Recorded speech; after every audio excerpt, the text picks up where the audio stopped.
So let's get to the Ryder Cup. So um, really excited for this one. We haven't talked golf since I think the last Open. major. It was the Yep. Open Championship back in July.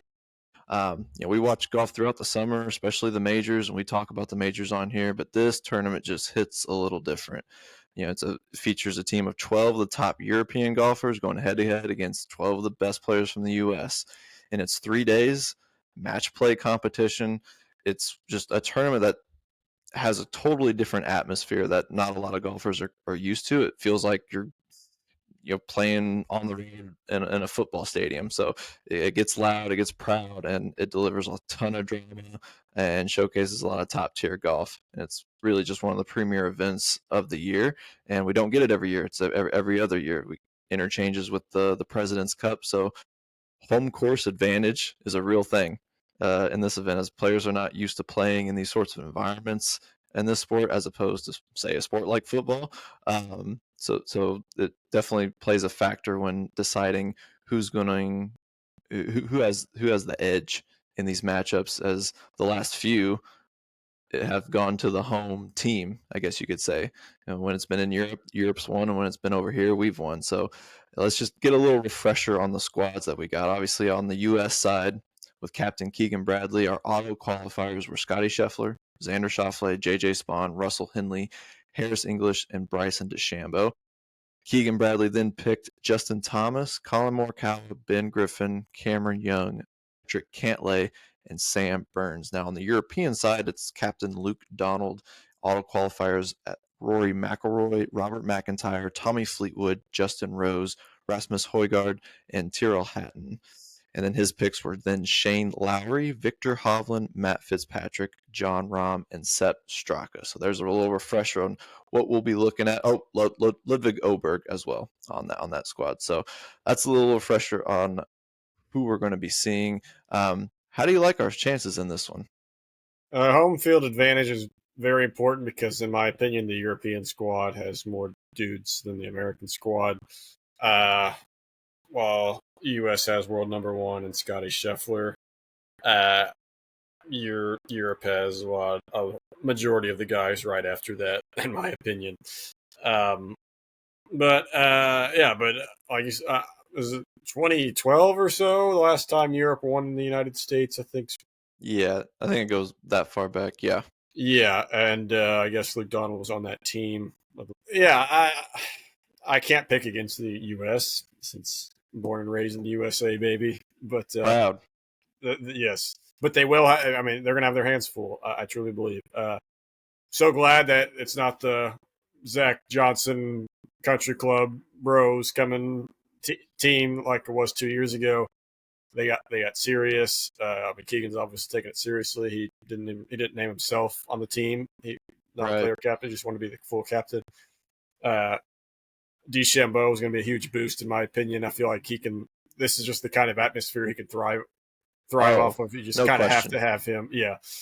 But U.S. has a lot of inexperienced guys. I feel like, and it's going to be big because I believe Europe, everyone's played in the Ryder Cup except Højgaard, but he was there because his brother. He's replacing his brother from 2 years ago, but I'm pretty sure Rasmus was there on the whole thing. So, yeah, it's going to be. They're going to need some guys to step up for sure. Yeah, it's for the European side, it's like the raucous environment, but like you said, that a lot of those guys have done this before. On the U.S. side, the pressure of having to play in front of the home crowds. Definitely going to be a lot of fun to watch. Just looking at the format for this, so the Ryder Cup, obviously, it's a match play competition. Played over a 3-day span. The first 2 days feature the players competing as pairs in 2 different formats, foursomes and four balls. Final day features 12 head-to-head singles matches. And the foursomes players alternate shots. The lowest score wins the hole. And now, the big thing with this is that the Ryder Cup, if this ends up in a tie, Europe retains the cup. So even if we make this close and it ends up being a tie, which it has been a tie in the last forever, every matchup here, it's always been a blowout one way or another. So we have to get out to an early start with this, or it's going to be rough. One other note Well, I really love Bethpage Black.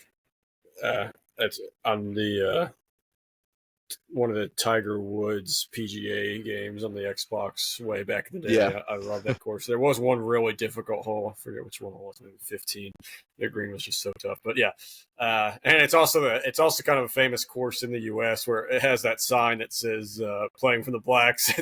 Do not play from the blacks unless you're a real experienced golfer. Yeah. Which I think is kind of funny.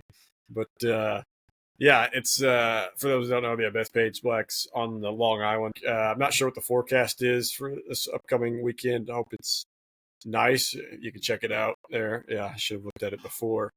But yeah, it's kind of a shame that it's paired with such a great weekend of college football. I was kind of hoping last weekend would have been the perfect week of all the good games, and this one would have been the less fun game, so we could watch more Ryder Cup action. But fortunately, there's just too much good stuff going on this weekend. Yeah, weather could definitely play a factor, but Bethpage, it's a mecca for public golf, featuring 5 18-hole regulation golf courses, and including the world-renowned Bethpage Black. So, yeah, just looking back at the last few Ryder Cups, U.S. leads the all-time series, 27, 15, and 2.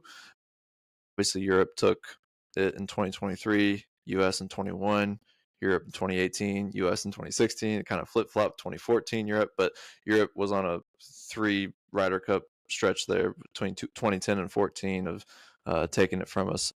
It's a big year. The Ryder Cup does not offer prize money.